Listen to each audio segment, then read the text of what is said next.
So you've heard peptides being hyped over the years for recovery, fat loss, anti-aging, but what actually are they, right? So today we're talking all things peptides. Everyone has demanded it, you shall receive. Now, we're going to cover what are peptides, how are they made, why do some heal, why do some burn fat, and how do we use them responsibly? Very important. So today we're going to be discussing some things you are not going to find in any other peptide video, because if you think like me, you'll find that this is actually important. And so I am a study of all things to do with this body, this temple. And so I wanted to understand it in its entirety. And so I'm going to share that with you today. And so the basics of peptides, what is it? The basics. They are short chains of amino acids, usually between 2 and 50. However, more complex ones like human growth hormone, things like that are like 191. Very long strains of amino acids. And they're linked together by peptide bonds. So you can think of them as little mini proteins that act as messengers or building blocks. Because they're smaller than actual full proteins, they're easy for the body to absorb, transport, and most importantly here, guys, target specific receptors. That's the whole purpose here of what they do. That's the science. And so what does that look like? Well, proteins are like, if a protein was like a novel book, peptides are the short stories, right, that the body can read and act on immediately. So I want that picture in your mind. Some of their natural roles are hormone signaling, something like insulin and glucagon receptors, immune modulation, tissue repair, growth factors. The big one that I find very important, energy balance, and then ghrelin and GLP-1 receptors as well. When I say energy receptor or energy balance, when we get into this further, you're going to understand why. And so here's the big one. This is the thing you're not going to find anywhere else. What is the history of peptides? So a lot of you watching this are going to believe and think that peptides have been around for maybe 5 years. Not true. Do you know what the first peptide was of creation? Insulin. Didn't know that, did you? Pretty incredible. So peptide technology is not new at all. Insulin was first made for its first therapeutic peptide, and ready? In the 1920s. Wow, that's crazy. And so what it did back then in the 20s was they were wanting to showcase how peptide hormones can replace deficient signals. So even in the 20s, guys, they were realizing that we needed to keep our signals and our receptors fresh so our body worked optimally. You ready? So that was 1920, insulin was made. Between the 1950s and 1970s, there was some significant advancement in the solid phase peptide. And so in 1963, I believe, they let labs build peptides, amino acids by amino acids quickly. And so, right, there's the beginning of the strand sequence. Pretty cool. So that was happening in the 50s, 60s, and 70s. In the 1980s and 90s, so I was born in 80. So to think that they were already working with peptides and the world had no idea is quite incredible to me. That's when recombinant DNA and peptide libraries came into being. Synthetic analogs, some of the things like growth hormone, things like that. So we'll get into much deeper detail, the recombinant DNA part, later on. But again, I just want to stress the 1980s and 90s, guys. Now you talk about the 2000s to present. I'll skip all of the heavy detail for another time. So what's going on presently? So now we have custom peptides for healing, mitochondrial optimization, and metabolic control. That's literally our entire temple, guys, our entire body. And so those are EPC-157, the GLP-1 analogs. We all know that. Some of you guys are, when I say GLP-1, you're going to think of one word, and that's Ozempic. Well, in this talk, we're going to clarify what that actually is. And my goal is for you guys to walk away with an understanding and a knowing of how these work, why they work, and ultimately have an answer as, are they good for me? So again, just to touch on the present stuff, peptide compounding pharmacies and research lab have been leveraging automated synthesizers and gene expression systems to scale this into production. And so we went from putting strands together, amino acid strands together, to full research labs utilizing automated synthesizers and gene expressions to mass produce this at scale. So pretty cool. So how are these peptides made? I thought that was interesting, so I'm going to share it with you. So follow me here. The solid phase is a chemical synthesis.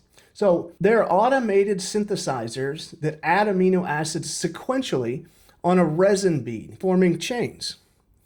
After that assembly, the peptide is cleaved, or basically cutting the finished chain off the bead. That's a big deal. Then it's purified to remove any wrong length fragments. It's freeze dried, and then what we see, the end result is that dry powder in the vial.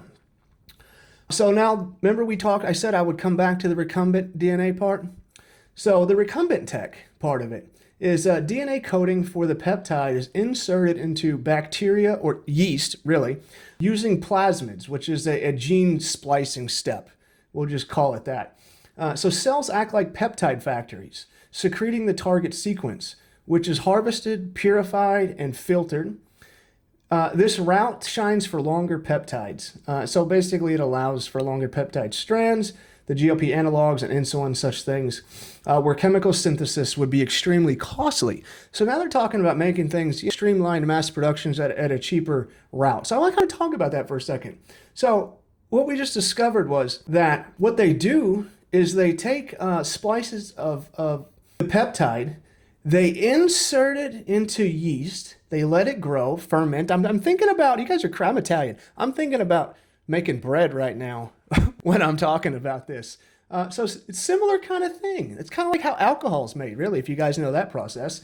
But anyway, where was I? Yes. And so they splice the peptide, they let it grow in yeast, basically. Now that little area, say it was in a petri dish, is now like a peptide factory. What that yeast and what that creates then excretes actual target sequence. Mind-blowing to me. That's crazy. Anyway, I thought that was super cool. So that was the recombinant tech.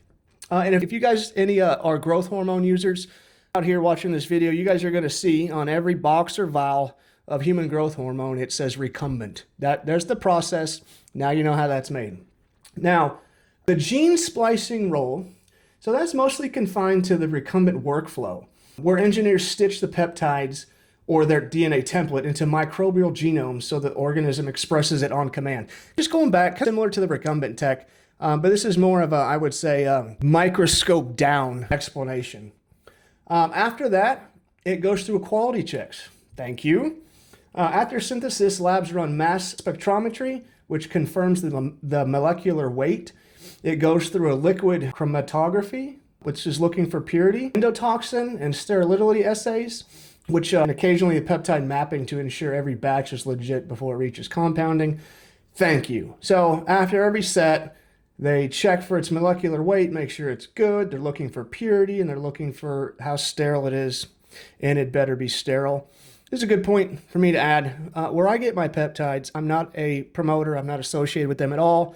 What turned me to them is the fact that, one, this gentleman's story is a doctor, but I'm going to get off on a tangent. I'm not going to do that. Basically, in every batch, they go through third-party testing, and you can pull that sheet up and look for exactly what I just said, the molecular weight, the purity, cleanliness, and safety. So, very important.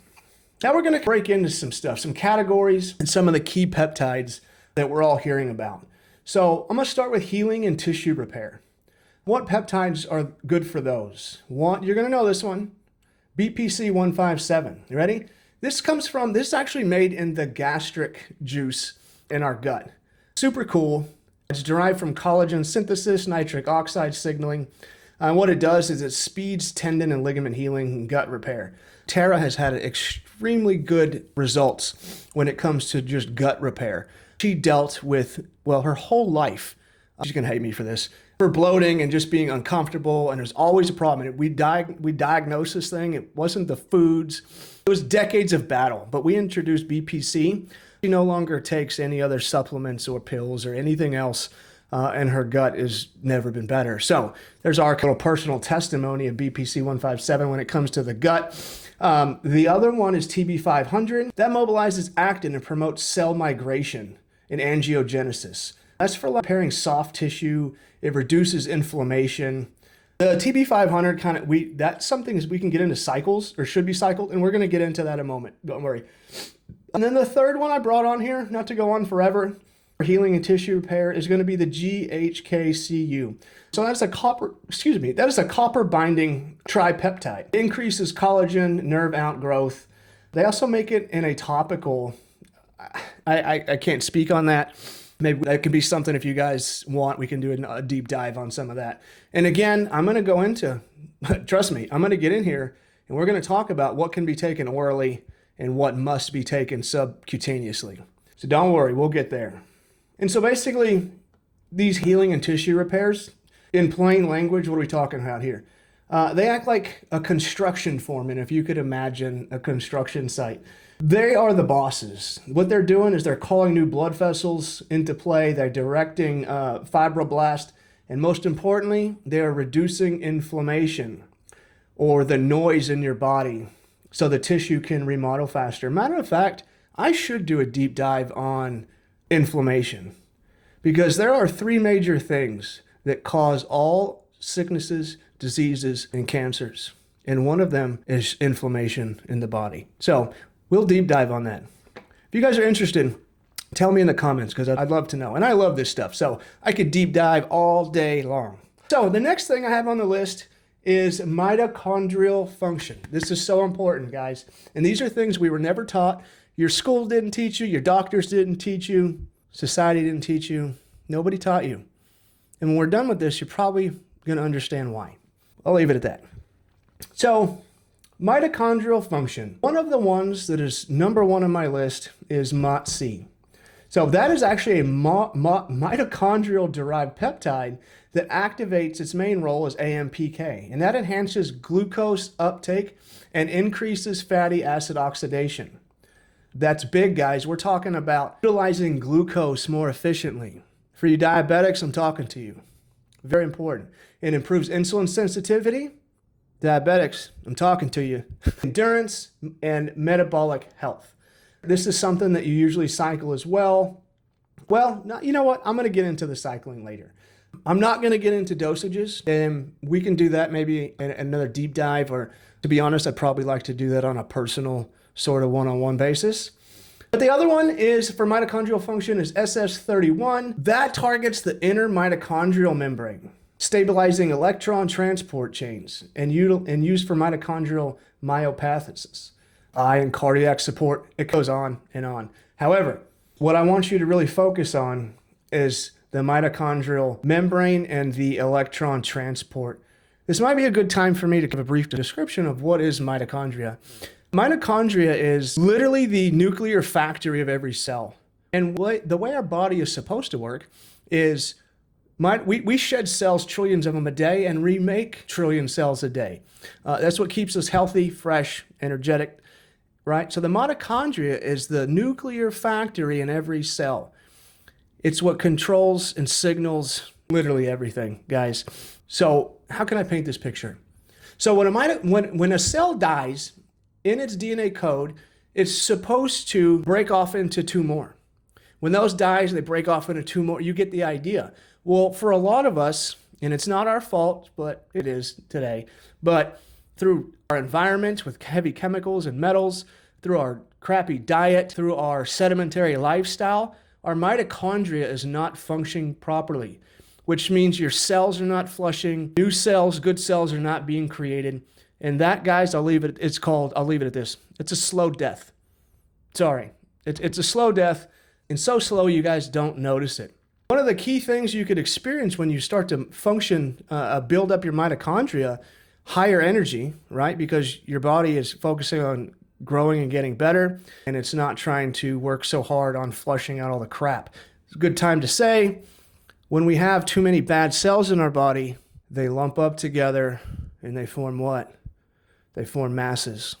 I'll stop there because I don't want to hurt no feelings, but I think you get the idea. So again, mitochondrial function, MOTC, SS31 are the two major ones that I would use focusing on mitochondria. Now, I will say that there are other peptides, like a few of the GLP-1 ones actually do help with mitochondria function. But we'll get into that. So again, one last plain description. These types, the mitochondrial peptides, they tune up the power plants inside of your cells, making mitochondria burn fuel cleaner. reducing oxidative stress, and stabilizing any energy production. Super cool, right? And because it's made in a peptide, we're not fumbling around in our gut or body messing with hormones. It goes right in. Oh, how can I explain it? Oh, I lost my train of thought. Oh, well. We'll go on to growth and hormone modulation, these types of peptides. A couple of the ones you're going to be aware of, CJC, like tesamorelin, ipamorelin. These are GHRH analogs, growth hormone. But for the growth hormone peptide selection, I kind of got tesamorelin, GHRP 2 and 6. I won't get into deep into these guys, but what it does is instead of taking exogenous human growth hormone, HGH or GH, these peptides signal your own pituitary gland to produce its own growth hormone. That's something like that you'd want to take like nighttime because you want to stay in the same rhythm of your growth hormone. And that happens at night while we're sleeping. I'm not going to get into too much detail with the growth hormone peptides just because there's so much to it. But I just wanted you to know that they exist and they are there and they are an option. Again, you can let me know in the comments if you're interested in a deep dive on the growth hormones. I did have one more listed, but I'm not going to talk about it. It's the IGF-1 LR3. That's too much for y'all guys. We're not even going to talk about it. Ready? Now we're here to talk about the peptides you were probably most interested in. The GLP and metabolic pathways. All right, number one, GLP-1 analogs. That is a semaglutide. That is something like Ozempic, Wegovy. When you hear those names, guys, those are companies. Those are brands, right? GLP-1 is a GLP-1 because we have GLP-1 receptors. Any other name you guys hear, it's just a company. Just know that. What it does, it increases insulin sensitivity. It slows gastric emptying, so emptying your stomach, and it creates signals of satiety or feeling full in the brain, right? It lowers appetite, improves mitochondrial efficiency in beta cells, and reduces inflammation. Wow. Now that's powerful. So increases insulin sensitivity, slows gastric emptying, and signals, hey, I'm full. That's pretty cool. Very cool. But it gets better, way better, right? Because GLP-1 just itself, Ozempic, Wegovy, all the other names, they're not the best. And I'm going to get into it. Matter of fact, I advise against it. I'm going to say it flat. But we had to come here, right? This is the first of its kind. This is the starting point. This was our research. So we had to get past this step to figure out what works and how to make it better. So I don't hate on Ozempic. I don't hate on the original GLP-1s because I understand we had to go there. But now time has gotten better, science is better, and we have better options. So I'll get into the next one. I like to call this GLP-2. The world might not call it that, but that's what I've dubbed it.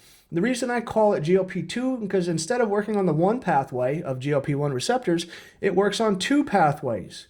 It targets GLP-1 receptors and the GIP receptors.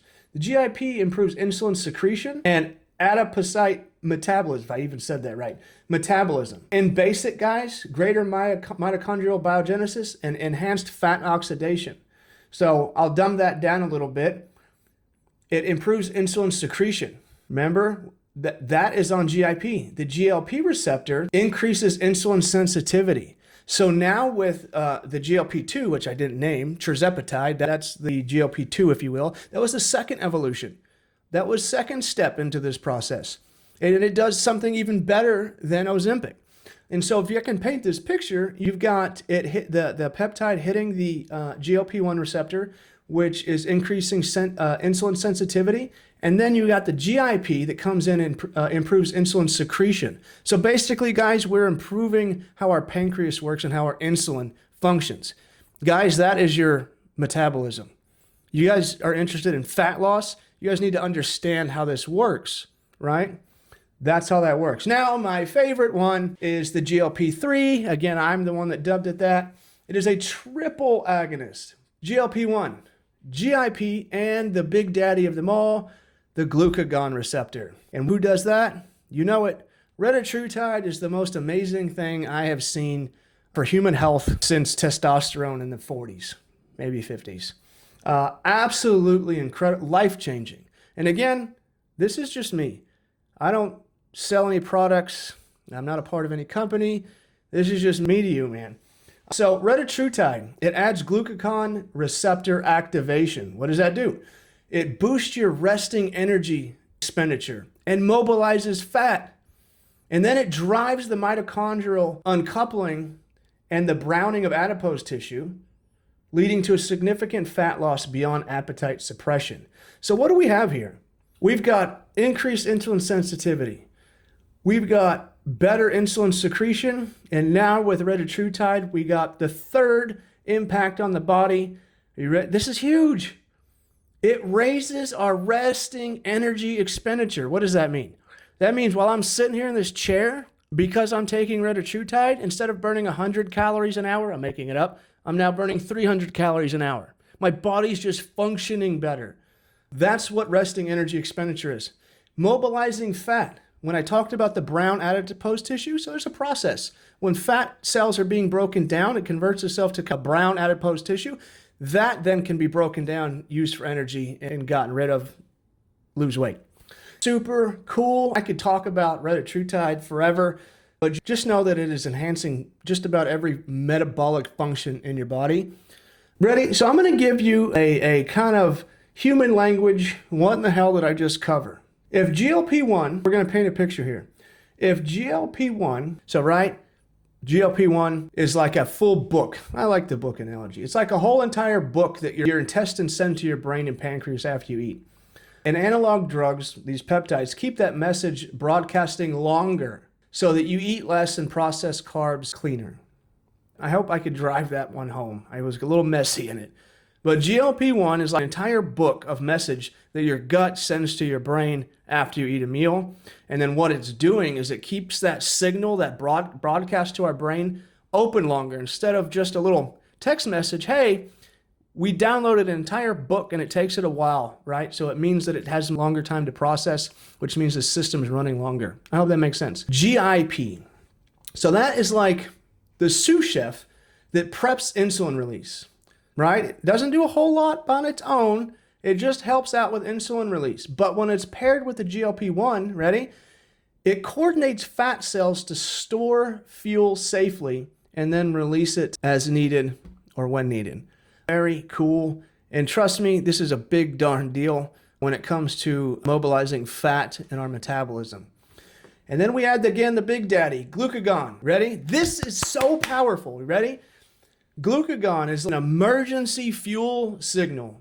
It tells the liver to pull sugar out of storage, nudging brown fat to burn hotter, and adding glucagon activity, as in retatrutide, turns your body into like a race car that sips fuel at rest and revs harder during movement.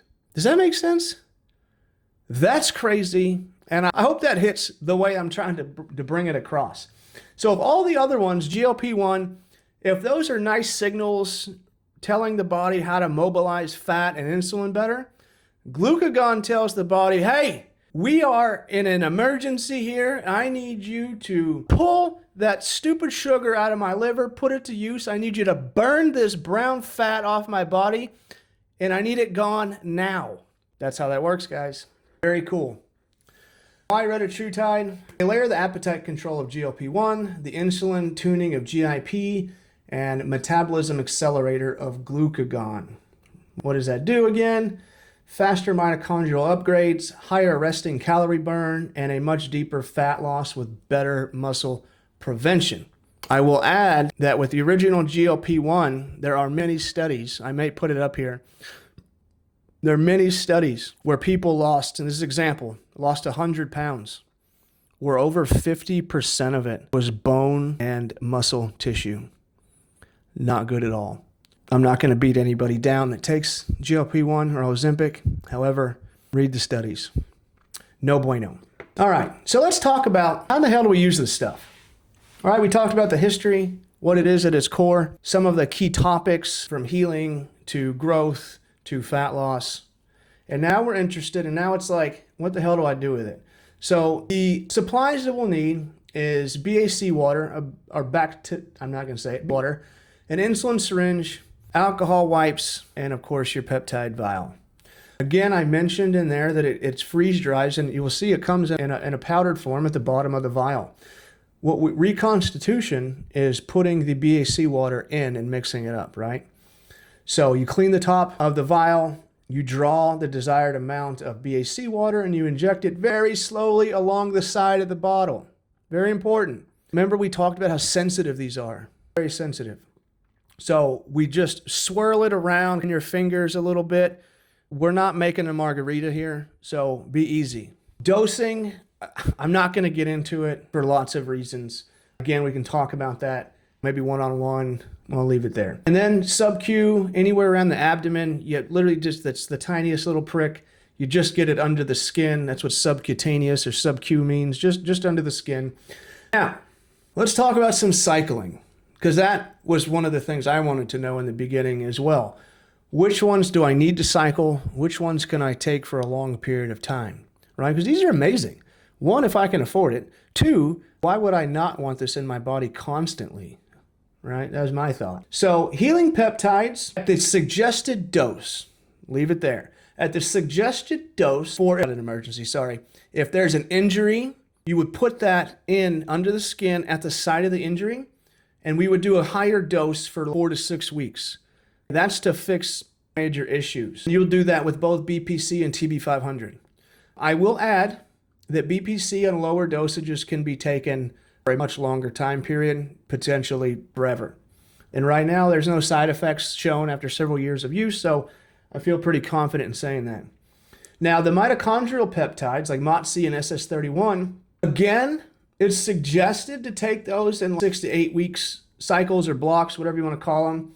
However, now that we're getting on down the road of year 1 and 2 with these products, MOTS is starting to show data that this can be taken for much longer term.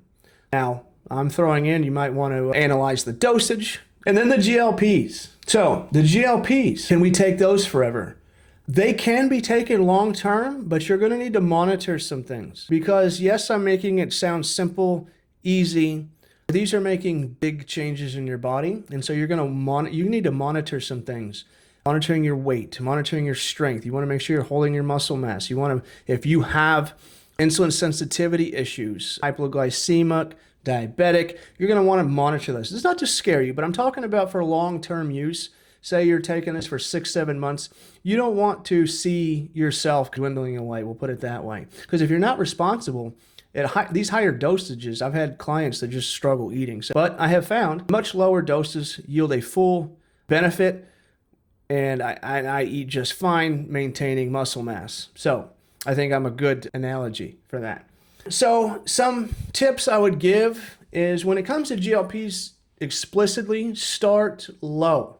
I don't care what anybody tells you. Start low and titrate up. Titrate means up. Titrate, we go from 0.5 milligram to 1 to 1.5 to 2 to you get my point. That's titration. That's titrating up. So you'll want to start low and maybe up it every couple weeks. That's my protocol. I'll stop there. For longevity, again, you can use BPC forever. There's really no problem with that. So some of the ladies in here have asked me to specifically talk about women. So just a little bit on here. So premenopausal, normal women, to focus on healing, BPC, GHKCU, the MOTS for energy, and a low dose, maybe a GLP-1. I would stay away, ladies, from the GH secretagogues. I really would. Ipamorelin, things like that, tesamorelin. My advice is to stay away from it. There's many options we have to getting you into the health and physique that you want. So that is not my suggestion for women. So again, what do I suggest for women? BPC, TB500, GHKU, CU, which is copper, MOTS, and a smaller dose of retatrutide. I'm not saying the other ones anymore from here on out. Now, the big one, peri or postmenopausal. I understand hormones are completely different. In that environment, you guys are almost different human beings. And it sucks. I know it sucks. I've watched all the older ladies in my family go through it. And I'm helping Tara along as she's 42. I'm helping her along, and she's going to be one of my big test dummies. Not really. But we're working on managing that. And so far, we're doing very well. We're have hormone optimization. We're utilizing peptide technology, of course, exercise and food. And so we can follow up on Tara's menopausal in a couple years. So back to it. Should peri and postmenopausal women, what should they have? Well, I still think that they should have a low dose of retatrutide, a GLP, for metabolic health. MOTS-C is just fine, TB500 and BPC for joint pain, low dosage. Now is where I would suggest the tesamorelin, ipamorelin, some of the growth hormone factors. And no, I didn't say GH. I said the secretagogues, the ones that tell your own pituitary to produce your own growth hormone. So that's where I would suggest where some of those GH peptides can come into play. If you're a peri or postmenopausal, we can talk about that. And if you guys have questions, make sure you put them down in the comments because I'll come back and make sure I answer those. Now, I'm going to talk about men for a second. Men in their 20s, if you touch a damn growth hormone, I'm going to smack the piss out of you. Not needed. Don't do it. You're just ruining yourself down the road. Don't do it. These peptides or GH in itself are reserved for men over 35, 40, I would say. So don't even talk to me about it. Now, as far as everything else, that man can take because the GLPs are going to really help with that visceral fat, where men have a lot of visceral fat that they can't see. You guys got that belly and they don't drink or anything. They look just fine everywhere else, but they got this belly. That's that visceral fat, that fat that sits around the organs and actually causes the serious damage. So 35 and up, guys, you have all of this at your disposal. I wouldn't worry about anything. So I'll recap a little bit. You know why each category? So healing, we got BPC 157 and TB 500. Those signal the body to send a repair crew to the damaged sites. They build new blood vessels and they calm any runaway inflammation. Paint a picture. Think of it as FEMA. Plus a swarm of 3D printing drones that arrive fast, lay out the scaffolding, fix all of the problems, and then leave immediately when they're done. Absolutely incredible. So the mitochondrial. So MOTS-C flips MPK into economy mode, forcing cells to use fuel efficiently and grow new mitochondria. Super important. SS31 acts like the mechanic, stabilizing the whole engine wiring. That's that electron transport chain I was talking about. Another great analogy would be they're like software updates for your cellular power plants. They're patching bugs so the batteries hold a charge longer. Right? Kind of cool. So that's the mitochondria. That's MOTS-C and SS31. The growth factors, the peptides synchronize with sleep and pituitary rhythms, spiking GH pulses to drive recovery without suppressing the body's own production. That's important, okay? And again, I'm talking about growth hormone secretagogues, peptides, not recumbent HGH, not 191 amino acid chain, secretagogues. So imagine a coach blowing the whistle only when it's practice time, so the team or the pituitary never burns out. That's a neat little analogy. But again, I'm always very cautious with GH because it controls so many different factors. And again, I highlight it synchronizes with sleep and your pituitary rhythms. You don't want to mess with that so much. The GLPs, these peptides slow digestion, they quiet hunger, and they instruct the mitochondria to favor fat oxidation. Super cool. They also accelerate energy expenditure. So you can think of them as traffic cops plus the city planner. They'll meter how fast food traffic enters the city, reroute extra fuel onto the long-term projects, which is the mitochondria, and they open more exit ramps for fat to leave. Super cool. I got another topic for you. Delivery, oral versus sub-Q. Why does it matter? I get this conversation all the time. So why injections? Why sub-Q? Why the insulin needle? So peptides are extremely fragile strings of amino acids. Very fragile. You can't shake them. So imagine what happens if you were to swallow them. They don't last. It won't work. Stomach acid and digestive enzymes chop them up in the same way it chops up your meat. Think about that. So it never survives the oral delivery. So subcutaneous, just under the skin, skips the gut, and enters right into the bloodstream, avoids the liver pass, and literally the signal goes directly to what it's supposed to do. Very important. So there are all some one. No, there's two that can be taken orally. and you're in luck because it's BPC 157. The reason being is the body knows it to be normal, because if you remember in the beginning of this video, I said that BPC 157 is actually created. We make our own. So it's not foreign whatsoever. We create our own in our gastric juices and stomach lining. So BPC 157 can be taken orally.